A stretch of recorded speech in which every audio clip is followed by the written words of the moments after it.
चलिए हिस्ट्री का ये प्राचीन भारत का जो है महाभारत के बारे में आप लोगों को जो 5 अंक स्तरीय प्रश्न है वो आज कराने जा रहे हैं, शॉर्ट आंसर टाइप क्वेश्चन। चलिए प्रश्न की ओर चलते हैं।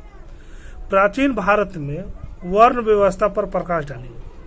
वर्ण व्यवस्था, वर्ण शब्द संस्कृत की व्री धातु से निकला है जिसका शाब्दिक अर्थ वर्ण करना या चुनना है।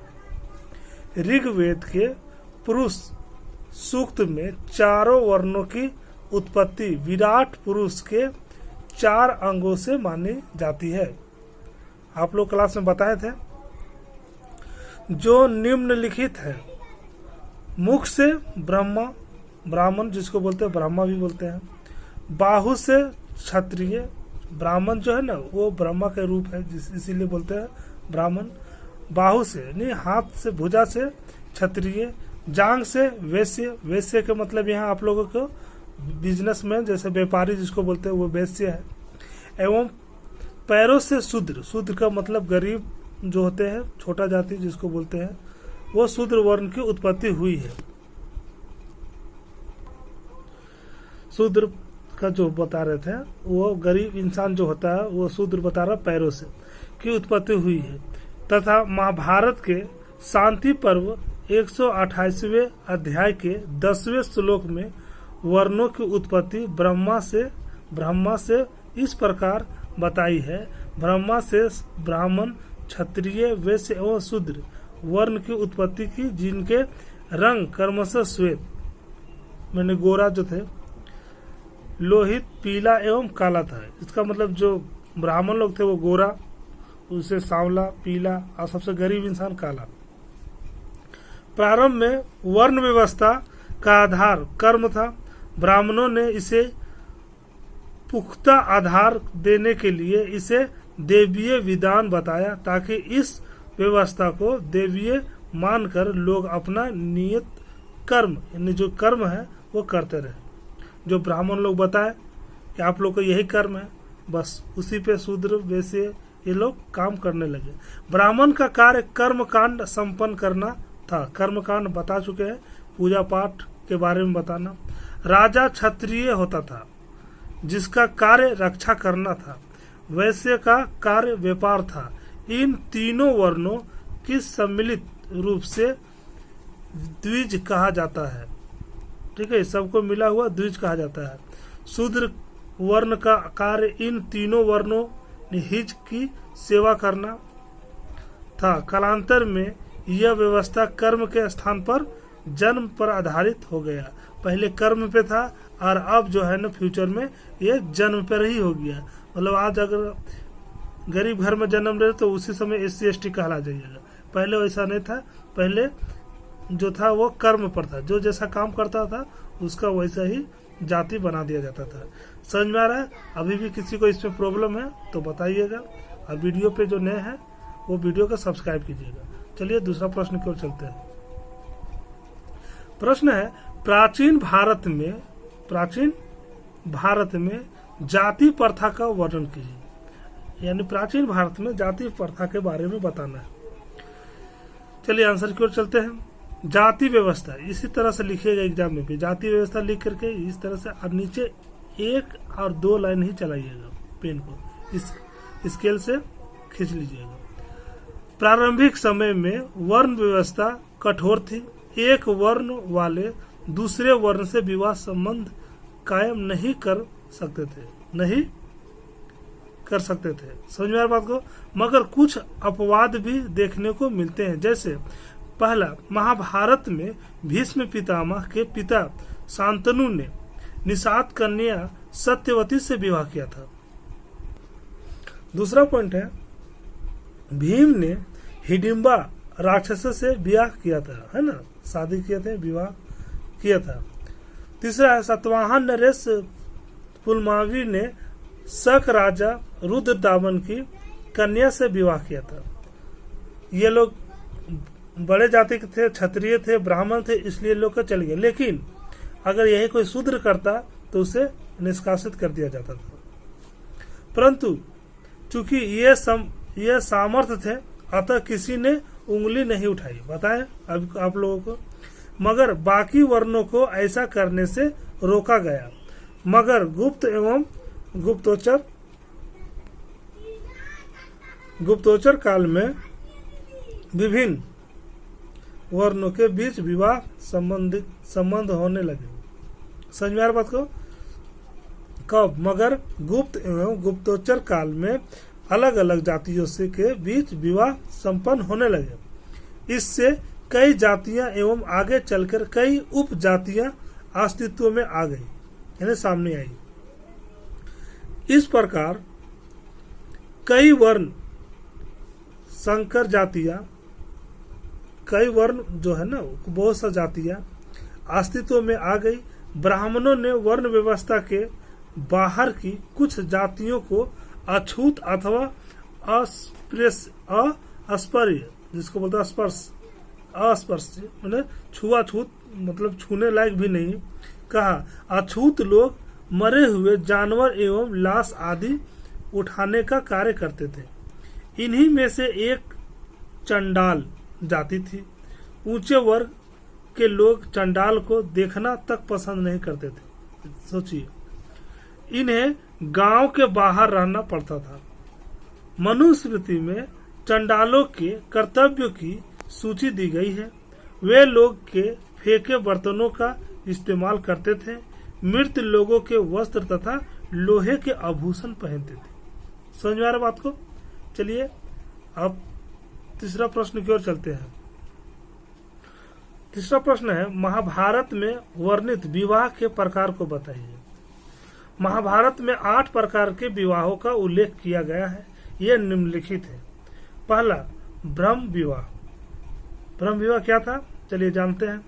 यह सर्वोत्तम प्रकार का विवाह था, बहुत अच्छा प्रकार का विवाह था। गुणवान व्यक्ति के साथ पूजा कर वस्त्र आभूषणों से, चलिए सुसज्जित, मतलब कि इसका मतलब होता है कि पूरा इज्जत से कन्या का विवाह ब्रह्म विवाह कहलाता था। बहुत ही बढ़िया से जो विवाह होता है उसी को ब्रह्म विवाह कहा जाता था। दूसरा है देव विवाह। विधिवत यज्ञ का अनुष्ठान करने वाले पुरोहित के साथ कन्या का विवाह देव विवाह कहलाता था। यानी विधिवत यज्ञ करके, अनुष्ठान करके, पूजा पाठ करके पुरोहित के साथ, यानी जो पूजा पाठ करता था उसी के साथ कन्या का विवाह कर देता था, वो देव विवाह कहलाता था। ठीक है। तीसरा जो है वो है आर्ष विवाह। आर्ष विवाह जो है वर से एक जोड़ी गाय और बैल प्राप्त कर पिता अपनी पुत्री का विवाह उसे कराता था। ठीक है। चौथा जो है वो प्रजातत्व विवाह है। प्रजातत्व विवाह, पिता वर से यह प्रतिज्ञा करता था कि वह उसकी पुत्री मिलजुल कर सामाजिक धार्मिक कर्तव्यों का निर्वाह करेंगे, तब अपनी पुत्री का विवाह करता था। समझ में आ रहा बात को? अगर नहीं समझ में आ रहा कमेंट बॉक्स में लिखिएगा कि कौन सा पॉइंट समझ में नहीं आया। ठीक है। यहाँ समय थोड़ा सा कम है इसलिए हम पढ़ाते हुए निकल रहे हैं। 5वां पॉइंट है असुर विवाह। वर से यथाशक्ति धन लेकर माता पिता अपनी कन्या का उससे विवाह करते थे। यह असुर विवाह था, मतलब कि उसके पैसा लेकर के अब बेटी को शादी करते थे। जैसे अभी के युग में अगर बोला जाएगा तो बेटी को बेच दिया बोला जाता है। 6ठा जो है वो गंधर्व विवाह। जब वर और कन्या एक दूसरे के गुणों पर आकर्षित होकर विवाह करते हैं, वो गंधर्व विवाह कहलाता है। आज के युग में इसे लव मैरिज बोलते हैं। 7वां जो है राक्षस विवाह। बलपूर्वक कन्या का अपहरण कर ले जाना अपहरण विवाह कहलाता था, जिसे अभी किडनैप करके शादी कर लेना उस समय का राक्षस विवाह था, और अभी किडनैप करके शादी करने वाला बोलते हैं। 8वां और अंतिम पिशाच विवाह। सोती हुई अचेत पागल अथवा मदमस्त कन्या के साथ बलपूर्वक संभोग कर उसे विवाह हेतु मजबूर करना पिशाच विवाह कहलाता है। ऐसा विवाह सबसे घटिया विवाह इसी को बोलते हैं। समझ में आ रहा बात को। 8 विवाह का जितने थे महाभारत में आदि पर्व में बता दिए हैं। अब चलते हैं चौथा प्रश्न की ओर। चलिए ध्यान दीजिए। चलिए चौथा प्रश्न है, महाभारत का समालोचनात्मक संस्करण किस प्रकार तैयार हुआ। आंसर देखिए, महाभारत का समालोचनात्मक संस्करण यूरोप के विद्वानों ने तैयार करने का प्रयास किया, लेकिन प्रथम विश्व युद्ध के कारण इस योजना में बाधा पड़ी, इन्हें रुकावट आई और उसे त्याग दिया गया, छोड़ दिया गया।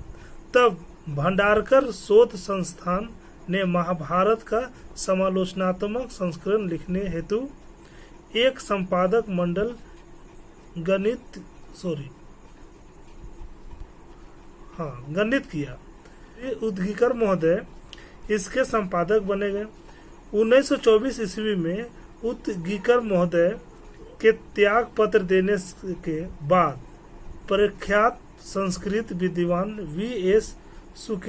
सुखथोकर को मुख्य संपादक नियुक्त किया गया। महाभारत के आदि पर्व प्रथम भाग 1927 ईस्वी में प्रकाशित हुआ। 1933 ईस्वी तक विस्तृत भूमिका सहित संपूर्ण आदि पर्व प्रकाशित हो गया। देखिए, अगर आप लोगों को लगता है कि कहीं दिखाई नहीं दे रहा इधर, तो हम बोल दे रहे हैं, ध्यान से सुन लीजिएगा। यह एक प्रशंसनीय, सराहनीय, ठीक है, सराहनीय जिसको बोलते हैं, ऐतिहासिक कार्य था, यानी एक प्रशंसा करने वाला काम था कि महाभारत का यह संकलन हुआ है, ने लिखाया। All India oriental conference, the international Congress of oriental list, थोड़ा सा लिखने में सब प्रॉब्लम हुआ है, कोई दिक्कत नहीं, एवं अमेरिकन ओरिएंटल सोसाइटी आदि सभी संस्थानों ने महाभारत के इस समालोचनात्मक, थोड़ा सा वर्ड में प्रॉब्लम हो रहा, समालोचनात्मक संस्करण की सराहना की, मतलब उसको तारीफ किया। इसे तैयार करने में विद्वानों ने विभिन्न पांडुलिपियों में से उन श्लोकों का चयन किया जो सभी में पाए गए। इनका प्रकाशन 13,000 पृष्ठों में, पन्नों में फैले अनेक ग्रंथ खंडों में किया गया। इस परियोजना में पूरे 47 वर्ष लगे, टोटल 47 वर्ष लगे। एक प्रमुख बात यह उभरकर सामने आई कि समूचे भारतीय उपमहाद्वीप में प्राप्त पांडुलिपियों मुख्यतः शारदा, नेपाली, मैथिली, बंगाली, देवनागरी, तेलुगु एवं मलयालम लिपियों में मिली है। ठीक है, कुछ वर्ड इस तरह से था कि लिखने में प्रॉब्लम हुआ है, उसे पढ़ने में ज्यादा दिक्कत हुआ। चलिए अगला प्रश्न की ओर चलते हैं। चलिए 5वां प्रश्न है, एकलव्य की कथा पर अपना दृष्टिकोण, एकलव्य की कथा पर अपना दृष्टिकोण प्रस्तुत कीजिए। यह प्रश्न है आप लोगों का। आंसर है, द्रोणाचार्य के पास एक बार निषाद राज हिरण्य धनु का पुत्र एकलव्य धनु विद्या सीखने आया। निम्न ने छोटा जाति होने के कारण उन्होंने उसे शिष्य नहीं बनाया। दृढ़ इच्छा शक्ति के धनी एकलव्य ने मन में गुरु द्रोणा की एक वन मतलब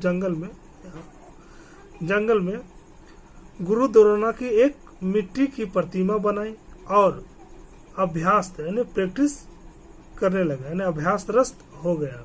एक बार एक कुत्ता एकलव्य का काला रंग देखकर उस पर भौंकने लगा। एकलव्य ने 7 बाणों, जिसको 7 बाण बोलते हैं, 7 बाणों से उसका मुख भरकर भौंकना बंद कर दिया। पांडव ने देखा कि कुत्ते के मुंह में खरोच भी नहीं आई और उसका मुख बंद है। उन्होंने महान धनुर्धर की खोज की। एकलव्य ने द्रोणा के शिष्य के रूप में अपना परिचय दिया। तब अर्जुन ने द्रोणा से कहा, आपने तो आशीर्वाद दिया था कि पृथ्वी पर तुम सर्वश्रेष्ठ धनुधर रहेंगे। आपका यह शिष्य एकलव्य तो मुझसे श्रेष्ठ है। तब गुरु द्रोणा ने गुरु दक्षिणा में एकलव्य का अंगूठा मांग लिया। एकलव्य ने सहर्ष उन्हें हंसते हुए अपना अंगूठा काटकर दे दिया। अब अर्जुन ही श्रेष्ठ धनुधर रहा। समझ में आ रहा बात को? एकलव्य की कथा यह थी। ठीक है, दृष्टिकोण यानी हर युग में एक गुरु होते हैं, वो हमेशा सोचते हैं कि मेरा यही चेला आगे निकले। वैसा गुरु घंटाल कहलाता है मेरा नज़र में। चलिए, अगर वीडियो अच्छा लगा होगा तो लाइक कीजिएगा, शेयर कीजिए और सब्सक्राइब कीजिए। हाँ, अगर किसी को इस लॉकडाउन में दिक्कत हो रहा है तो उसको भी वीडियो शेयर कर दीजिए ताकि उसको यह सब आंसर पता हो जाए। और अगला वीडियो बहुत जल्द आ जाएगा। धन्यवाद।